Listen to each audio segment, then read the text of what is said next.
halo teman-teman semuanya. Jadi ini kita ada di depan rumahnya seseorang nih. Iya. Ini orangnya duduk di sebelah sini nih ya. Lagi cuacanya agak-agak mendung-mendung gerimis gimana gitu. Iya, cuacanya lagi hujan-hujan nih. Jadi harus di dalam sini nih. Ya. Tapi di sebelah kita udah ada sebuah motor yang lucu dan bagus banget nih ya. Yoi. Oke, jadi hari ini kita ada di segmen interview ya, di mana kita menginterview orang-orang dengan kegiatan, pekerjaan, hobi ataupun pengalaman yang menarik gitu mungkin buat teman-teman semua. Tapi sebelumnya gua Roni, Gua Biring, Gua Yuda. welcome to Jailos.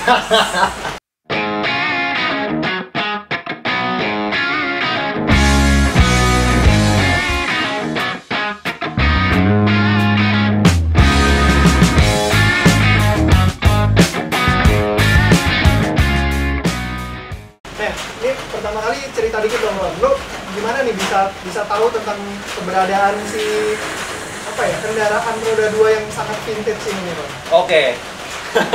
Jadi ini agak-agak mirip seperti Piaggio Zip yang waktu itu ya, Piaggio Zip yang waktu itu. Oke. Jadi Bang Yuda ini adalah teman kantor gue ya. Kita bekerja kebetulan di kantor yang sama. Sama kayak gini, Bang. Sama kayak Billy. Jadi gue tuh tahu lah gitu kalau dia tuh senang Vespa gitu. Dan ini adalah salah satu ya, gue kasih ya salah satu dari Vespanya dia nih. Jadi di kemudian hari bisa jadi kita akan ketemu sama dia lagi untuk membahas Vespanya yang lain. Oke, jadi itu kurang lebih. Nah, jadi ini adalah motor apa nih? Ini Vespa Super Ini ya? Vespa Super tahun 1966. 1966. Tahun 1966. Oke.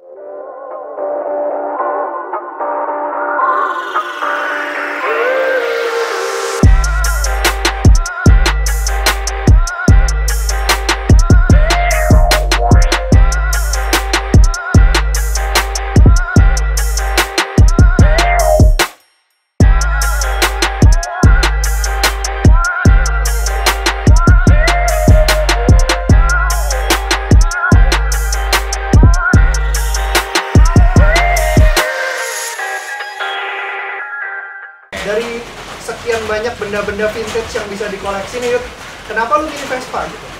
Karena ada historinya ya. Ada Gimana Vespa tuh ada cerita. Jadi dulu bokap gue tuh naik Vespa. Vespanya Excel. Nah, dulu waktu kecil SD ya, bokap gue dari jauh kan, gue lagi main, udah kenal tong. Wah, gue lari lu pulang, mandi siap-siap menyambut bokap. Oke. Jadi Nah, ada memori itu yang bikin gue jatuh cinta sama Vespa. memori yang sentimental kayaknya nih. Gitu ya. Nah terus kalau dari sensasi ridingnya sendiri gimana kalau menurut lu? Lu udah lama nggak sih naik Vespa udah lama ya? Itu udah lama. Vespa dari 2015 ya. Oh iya, for info kan ini Vespa vintage sih beda ya sama Vespa modern ya atau Vespa Matic gitu. Cara nyetirnya, sensasinya juga beda. Iya. Jadi dari tahun berapa? 2015 pertama gue pakainya PX tahun muda ya, tahun 2005. Itu gue nggak bisa lupa sensasi naik Vespa itu.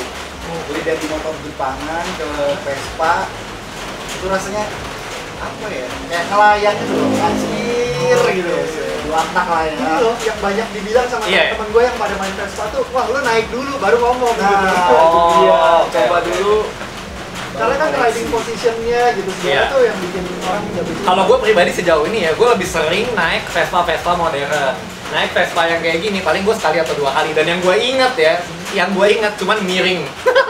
Karena kan ini mesinnya di samping ya. Mesinnya di sebelah Jadi kanan, di kanan. gue merasa aneh banget kan, karena berat sebelah gitu kan. Itu doang yang gue ingat. Karena kalau naik Vespa yang zaman sekarang itu udah nggak kerasa kayak gitu lagi tuh. Karena di tengah sih. Hmm. Center of gravity-nya. Nah, terus dari segi permesinan hal-hal basic apa sih yang membedakan yang cuma ada di Vespa klasik lah? Sebenarnya basicnya sama sih ya, 2 tak. Oke. Jadi orinya campur, udah sih sama itu aja sih. Olinya campur ya. Jadi kalau lu ngisi bensin masukin oli tuh. Iya, masukin oli dari sini. Kalau yang PX yang udah agak tahun muda tuh dia udah ada 2 lubang, satu Oh, ada lubang 2 lubang. bensin, Nah, satu lubang oli. yang membuat oli. Ya AOM namanya. AOM itu oil mesin atau apa. Iya. Kalau ini Di tempat yang sama? Masih manual. Oke. Berapa banyak tuh yang dimasukin? Rekomendasinya sih 2,5 kalau gue baca, tapi kalau buat touring atau jarak jauh biasanya anak Vespa ngelebihin itu. Jadi Olinya? di mesin nggak capek. Oke. 2,5 itu? 2,5%. Ya satu tutup botol, tutup oli lah. Oke. Takarannya gitu ya. Takaran Takaran juga. gampangnya ya. Oke. Oke. Jadi kalau dari 2015 nih sampai sekarang lu udah ada Vespa berapa banyak? Kehitung nggak? Vespa dulu pertama PX, terus pindah Excel, terus ini yang ketiga yang masih bertahan, terus Ya. ada satu lagi sih masih di bengkel.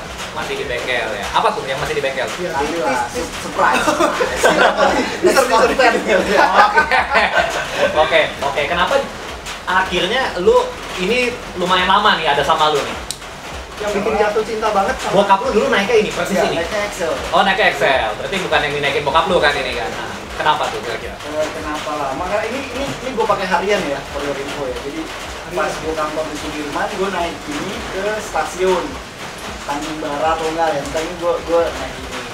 Selama 5 tahun ini nggak pernah trouble ya, nggak pernah nyusahin gue, nggak pernah mogok, nggak pernah apa. Cuma sekali sih bannya copot di pengkolan depan di situ. Gila. rumah tapi Bannya dekat copot. rumah itu, Nah, main-main lo bannya copot. Lalu tiba-tiba gejolak gitu, wah untuk depan rumah tinggal dorong panggil rekan. Ini pakai harian. Padahal umurnya udah lebih tua dari kita semua nih yang ada di Prem ini. Oh, jauh ya. Ini kan berarti tahun berapa? 66. 54 tahun umurnya. 54 tahun umurnya. Gile. Gila.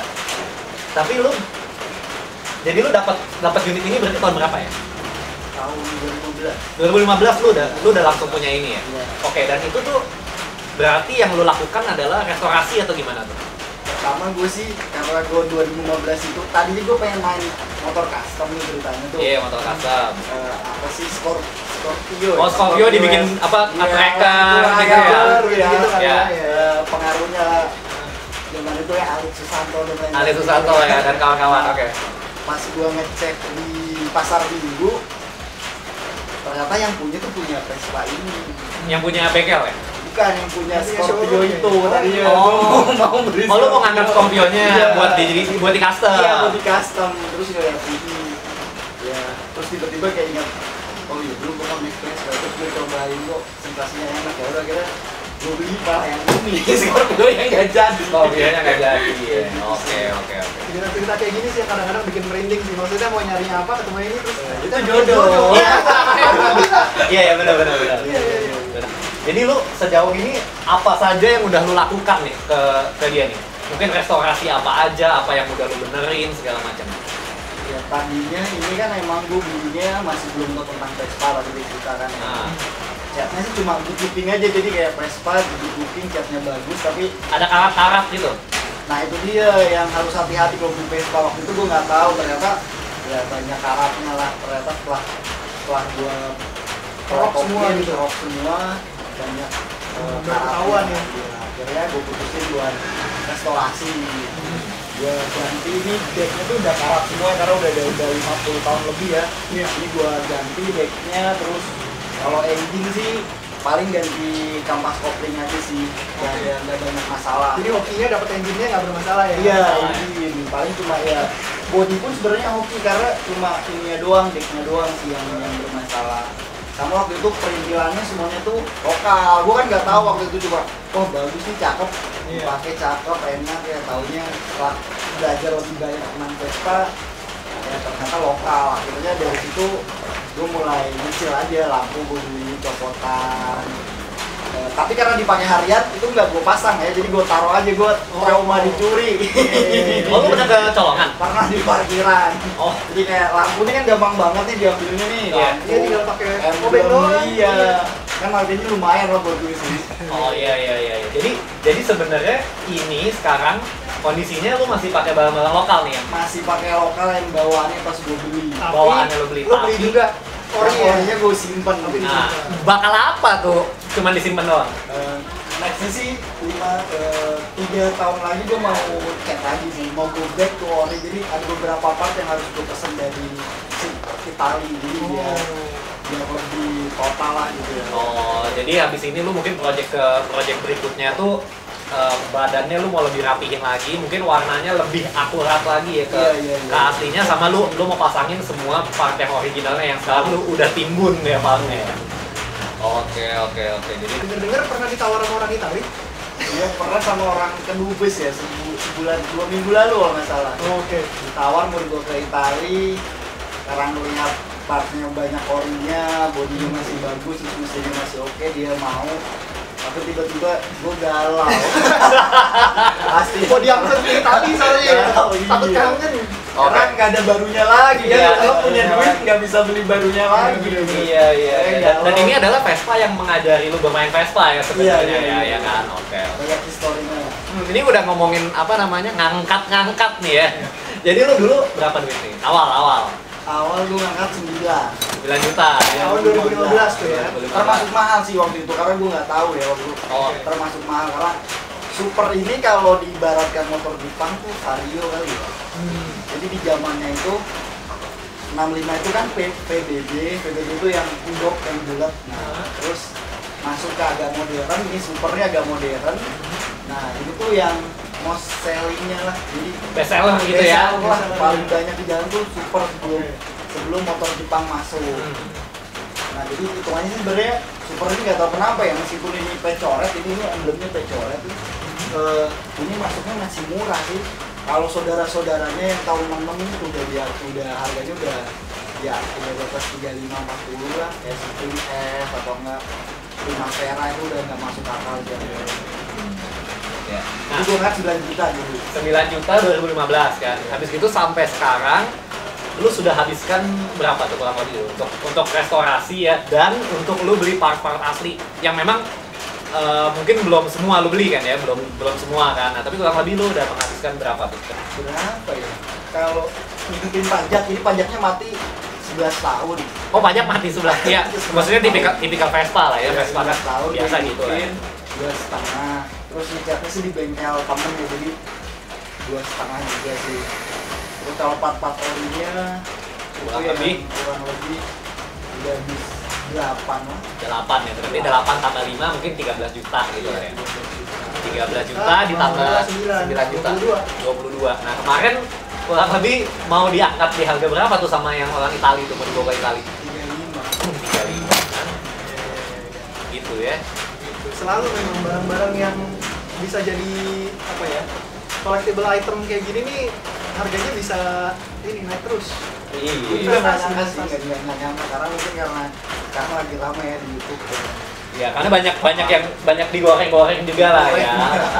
Dari pengalaman lu ya, atau dari apa yang lu tahu, mungkin kalau untuk merestorasi Vespa tuh yang paling ribet tuh apanya? Kalau yang paling ribet itu kalau beli Vespa nih, yang pertama tuh yang penting itu body. Body. Iya, kenapa? Kalau bisa bodinya original, karena banyak yang udah lasan, tempelan, Gembulan apa. gitu ya. Yang paling parah kan jalan. Karena ini kan besi, jadi si plat apa namanya, nomor rangka itu bisa digunting, bisa diganti baru. Nah, itu yang harus hati-hati. Jadi body sih menurut gue yang paling agak ribet dari itu waktu. Nah, itu ngeceknya gimana tuh? Biar maksudnya untuk memastikan gitu, biasanya apa tuh langkah-langkah yang diambil tuh? Kalau pertama ya tinggal diketok aja. Nah, kalau masih kering-kering, tik itu tuh masih besi. Terus yang kedua nut-nutnya nih. Jadi ini lipetan Vespa. Jadi Vespa itu kan ada lempengan besi dilipat gitu dari cetak. Nah, yang paling penting itu kalau yang pas yang ngerti Vespa pasti yang pertama dia itu nut-nutnya sih, lipetan spakbornya. Nah, ini bisa bikinan dari Bungkul. Itu sih kalau buat gue yang kedua legalitas di surat harus sama nomor sama rang. Perawatan gimana? Kalau Vespa kayak gini? Ini kalau istri ya, ibaratnya low maintenance. Low maintenance. Oke, nggak usah lo kasih uang bulanan.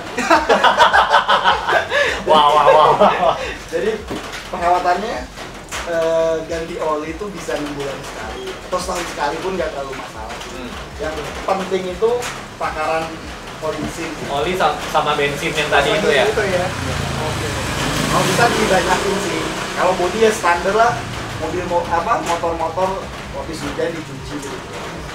Gak terlalu mahal juga ya hitungannya ya? Gak Karena terlalu mahal juga ya? Karena Vespa kalau dirawat tuh ya sehat gitu. Dia nggak bakalan rese di jalan mogok. Itu pasti dia dirawat lah. Menurut gue ya, ini kan gue biasanya yang suka mogok di pinggir jalan mungkin perawatannya kurang kayak gitu. Kalau dirawat sih udah tahu apa selahnya gimana, pasti aman. Paling jauh bawa kemana? Dari Bogor, dari Jakarta juga pernah. Dari sini ke Bogor berarti kurang lebih berapa kilo? Ya 50-an ada ya sih. Itu lebih ya, Bogor ujung ya. Iya, PP 100 kilo lebih pasti ya. Aman sih. Tapi Aman-aman aja kalau di tuh ya? sampingnya harus dibanyakin ya kalau Bogor ini. Kalau jarak jauh tips buat teman-teman yang baru mau mulai main nih. Kalau baru mau mulai apa ya, main Vespa, Vespa mau atau terutama yang klasik gini, yang vintage Iya. gini gitu. Janganlah, jangan Vespa. Kenapa nih? Nanti makin mahal. nanti Cari yang lain aja. Yang lain aja gitu. ini kayaknya Billy kemarin tuh ngomong Iya. gitu juga ya. Iya, Ini emang dasar ini. Emang Kalau dari gue sih, kalau mau main yang pertama ya harus cinta dulu lah, karena kalau unitnya nggak sehat pasti sebel kan, pasti kebawa emosi lah. Barang hobi soalnya ya. Nah, kalau untuk beli sih, pertama kalau versi gue sih pertama harus legal, apapun harus legal. Jadi surat-suratnya lengkap, sesuai lah sama rangka, sama mesin. Terus yang kedua tuh body itu usahain ori. Jadi karena kayak batok ini semuanya tuh ada kodenya ya. Jadi misalnya batok di dalam tuh ada kodenya 2B, 2C, 2G gitu. Terus ini itu yang asli tuh di belakangnya ada kodenya. Semuanya pasti ada kodenya yang ori. Jadi tinggal cek aja di Scooter Help tuh. Si Vespa-nya ori atau enggak, bisa jadi ada website namanya Scooter Help. Kalau tinggal masukin aja nomor rangka, nomor bodi, nanti ketahuan gitu. Itu kalau kayak di jam kayak ngecek period korek. Iya. Jadi maksud lo barusan tuh ininya cocok sama versinya ini gitu ya? Iya, harus cocok. Karena kan ini Vespa Supra keluaran tahun 1996, harusnya ininya adalah yang kode itu gitu, ininya kode itu. Oh, oke. Ini orinya sih nggak ada ininya, jadi mulai ada ring tuh kalau nggak salah 68 sampai 74 ya. Jadi Vespa Super tuh masuk ke Indonesia tuh 66, ada 3 warna, merah agak orange, kedua kuning lemon, terus yang ketiga sky blue kayak gini. 3 sih. Itu sampai 67. Nah, 67 itu pecoret di sini nih, semuanya pecoret, mesinnya pecoret. Gue coret yang lama dia udah brand gitu. Kalau yang lama kan yang kayak spot gitu ya. Itu yang baru. Itu malah yang baru gitu. Iya, ini yang coret ini nih. Coret itu. Terus 68 sampai 74 itu udah yang cung, kita nyebut cung sih kalau anak Vespa yang cung. Itu harus dipastiin sih aku bener nggak kayak gitu. Kalau yang ini sih semuanya pecoret, sampai promolnya pun ada logonya pecoret. Jadi kalau ada logo pecoret biasanya lebih mahal sih. Aksesoris atau apapun itu pasti ada kodenya nggak atau nggak ada logonya nggak, pasti harganya bisa lebih. Sama kalau Vespa tuh mungkin di Itali zaman itu nggak ada baut plus ya, jadi semuanya baut min. Jadi kamu mau cek ori, lihat tadi bautnya min semua nggak nih, contohnya min di sebelah sini. Iya, benar tuh. Iya. Terus ini baut min semuanya, terus kipas semuanya baut min. Kalau dari gua udah cukup. Ini emang gimana ya? Emang cakep sih, motornya cakep sih. Barang hobi yang bisa jadi investasi. Barang hobi yang bisa jadi investasi. Bahkan nggak tahu ya, ini ibaratnya baru rapih doang, belum terlalu kayak semua part orinya terpasang aja harganya udah segitu. Gua nggak tahu deh, mungkin kalau nanti lu udah bener banget dan barang ori yang lu beli semua udah kepasang, mungkin lebih dari itu kali harganya. Bisa jadi sih, tapi kayaknya nggak perlu dijual. Oh, nggak dijual. Gue turunin. Tuh nggak dijual. Iya, nggak dijual. Terus ada yang nanya-nanya ya. Iya. Jangan bikin galau. Iya, nggak apa-apa sih kalau menurut gua. Emang nggak harus jual beli sih ya, lu investasi nggak apa-apa lah. Dan ini kan lebih banyak sentimental value-nya menurut gua daripada monetary value yang harus gua pikirin. Oke, kalau begitu. Nanti kita berjumpa lagi mungkin setelah ini di restore full sama Atau yang lagi. satu lagi udah selesai ya. Iya. Jadi thank you buat Yuda nih udah mau disamperin. Hujan-hujan kayak gini ya kan. Kita udah dikasih tempat di depan garasinya nih buat ngeliat-liat Vespa Supernya ya, Vespa Super tahun 66 yang cantik ini gitu. Oke, thank you juga buat teman-teman yang udah pada nonton. Semoga enjoy nonton videonya dan ngelihat Vespa yang cantik ini. Oke, gitu aja. Sampai ketemu di video-video selanjutnya. Bye-bye.